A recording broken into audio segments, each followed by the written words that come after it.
Have you ever questioned why the righteous often suffer, while the wicked seem to prosper? This question has puzzled many, and it is not a new one.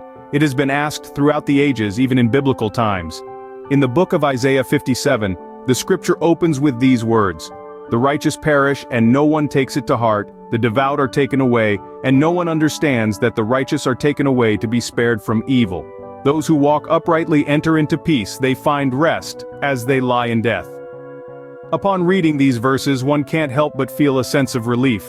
Without God's revelation through the prophet, this answer might have remained a mystery. Earlier in the book of Psalms, chapter 73, the same question was asked: "Why do the wicked prosper while the righteous suffer?" The answer given was, "When I tried to understand all this, it troubled me deeply till I entered the sanctuary of God.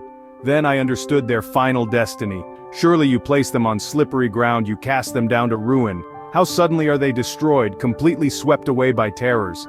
To aid in this understanding, consider a parable. There were once two angels traveling on earth. They sought shelter in the home of a wealthy man who, unaware of their divine nature, treated them poorly. He allowed them to sleep only in the cold dungeon of his mansion. The next night the angels found themselves in the humble home of a poor but hospitable farmer. This man and his wife shared the little food they had, and offered their own bed for the angels to sleep. By morning, the farmer's only cow, his livelihood, was found dead.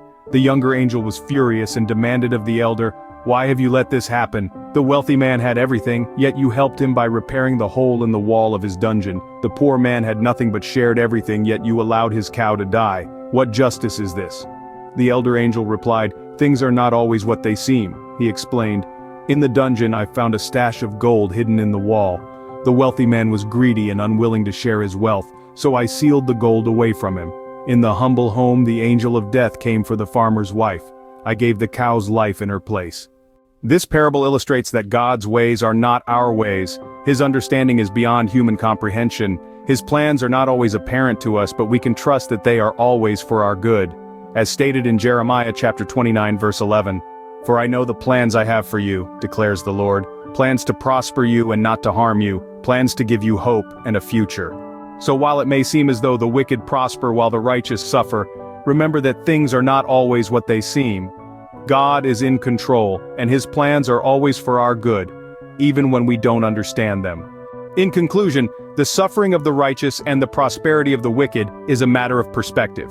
It is not a question of fairness, but of divine wisdom and providence.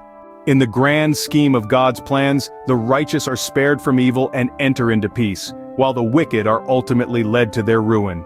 Trust in God's plans, for they are always for our good.